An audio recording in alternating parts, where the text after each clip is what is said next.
क्या है पैसा? इस पैसा देकर हीरामन ने कभी फारबिसगंज में कच्ची पक्की नहीं खाई। उसके गांव के इतने गाड़ीवान हैं, किस दिन के लिए वह छू नहीं सकता पैसा। उसने हीराबाई से कहा, बेकार मेला बाजार में हुज्जत मत कीजिए, पैसा रखिए। मौका पाकर लाल मोहर भी टप्पर के करीब आ गया। उसने सलाम करते हुए कहा, 4 आदमी के भात में 2 आदमी खुशी से खा सकते हैं। बादशाह पर भात चढ़ा हुआ है। हैं हम लोग एक ही गांव के हैं। गांव ग्रामित के रहिए, होटल और हलवाई के यहाँ खाइएगा। हीरामन ने लाल मोहर का हाथ टीप दिया। बेसी बच्छर बच्छर मत करो। गाड़ी से 4 रस्सी दूर जाते जाते धुनीराम ने अपने कुलबुलाते हुए दिल की बात खोल दी। इस तुम भी खूब हो हीरामन। उस साल कंपनी का बाग, इस बार कंपनी की जनाना। हीरामन ने तभी आज में कहा, भाई रे, ये हम लोगों के मुल्क की जनता नहीं। लटपट बोली सुनकर भी चुप रह जा। एक तो पश्चिम की औरत थी। इस पर कंपनी की धुनीराम ने अपनी शंका प्रकट की। लेकिन कंपनी में तो सुनते हैं पतुरियाँ रहती है।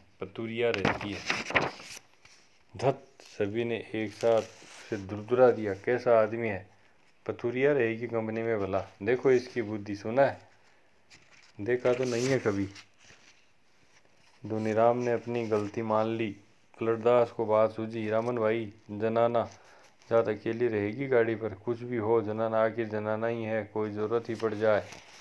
यह बात सभी को अच्छी लगी। हीरामन ने कहा, बात ठीक है पलट, तुम लौट जाओ, गाड़ी के पास ही रहना, और देखो गपशप जरा होशियारी से करना। हाँ।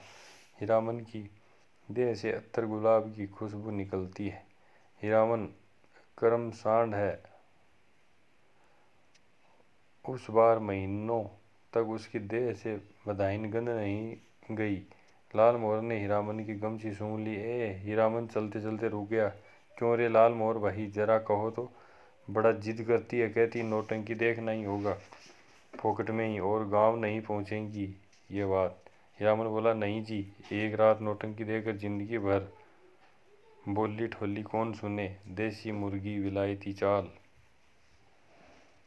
हीरामन ने पूछा, फोकट में देखने पर भी तुम्हारी भौजाई बात सुनाएगी? लाल मोहर के बादशाह के बगल में लकड़ी की दुकान लाद कर आए हुए गाड़ीवानों का बादशाह है। बादशाह के मीर गाड़ीवान मियाँजान बुड्ढे ने सफरी गुड़गुड़ी पीते हुए पूछा, क्यों भाई, मीना बाजार की लदने लाद कर कौन आया है? मीना बाजार तो पतुरिया पट्टी को कहते हैं। क्या बोलता है यह बूढ़ा मियाँ? लाल मोहर ने हीरामन के कान में फंसा कहा, तुम्हारी देह मैं महकती है सच। लहसन हुआ लाल मोहर का नौकर गाड़ीवान है, उम्र में सबसे छोटा है, पहली बार आया है तो क्या बबुआनों के यहाँ बचपन से नौकरी कर चुका है। वह रह रहकर वातावरण में कुछ सूंघता है, नाक सिकोड़कर। हीरामन ने देखा, लहसन हुआ का चेहरा तमतमा गया। कौन आ रहा है धड़ाधड़ हुआ? कौन? पलटदास। क्या है? पलटदास आकर खड़ा हो गया चुपचाप। उसका मुंह भी तमतमाया हुआ था। हीरामन ने पूछा, क्या हुआ, बोलते क्यों नहीं? क्या जवाब दे पलटदास? हीरामन ने उसको चेतावनी दे दी थी, गपशप होशियारी से करना। वह चुपचाप गाड़ी की आसनी पर जाकर बैठ गया, हीरामन की जगह पर। हीराबाई ने पूछा, तुम भी हीरामन के साथी हो? पलटदास ने गर्दन हिलाकर हामी भरी। हीराबाई फिर लेट गई, चेहरा मोहरा और बोली, बानी देख सुनकर पलटदास का कलेजा कांपने लगा, न जाने क्यों। हाँ, रामलीला में सिया सुकुमारी इसी तरह थकी लेटी हुई थी। जय सिया और रामचंद्र जी की। पलटदास के मन में जय जयकार होने लगा। वह दास वैष्णव है, कीर्तनिया है। थकी हुई सीता महारानी के चरण टीपने की इच्छा प्रकट की उसने।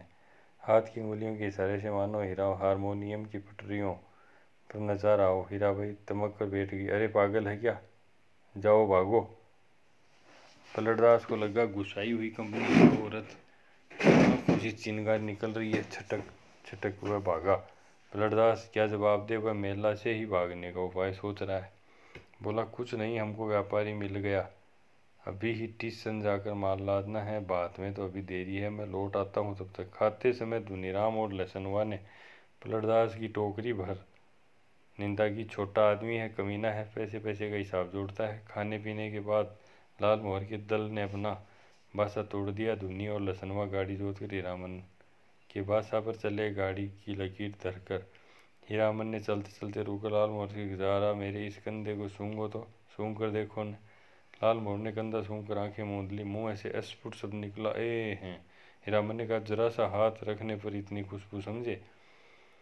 लालमोहन ने हीरामन का हाथ पकड़ लिया। कंधे पर हाथ रखा था? सच? सुनो हीरामन, नौटंकी देखने का ऐसा मौका फिर कभी हाथ नहीं लगेगा। हाँ, तुम भी देखोगे? लालमोहन की बत्ती सी चौराहे की रोशनी में झिलमिला उठी।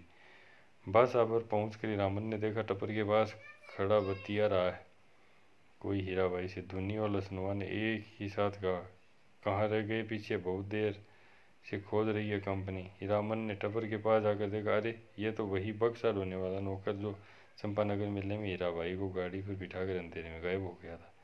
आ गई हीरामन, अच्छी बात, इधर आओ। ये लो अपना भाड़ा और ये लो अपनी दक्षिणा, 25 25 50। हीरामन को लगा किसी ने आसमान से धकेल कर धरती पर गिरा दिया। किसी ने? क्यों? इस बक्स ढोने वाले आदमी ने कहाँ से आ गया?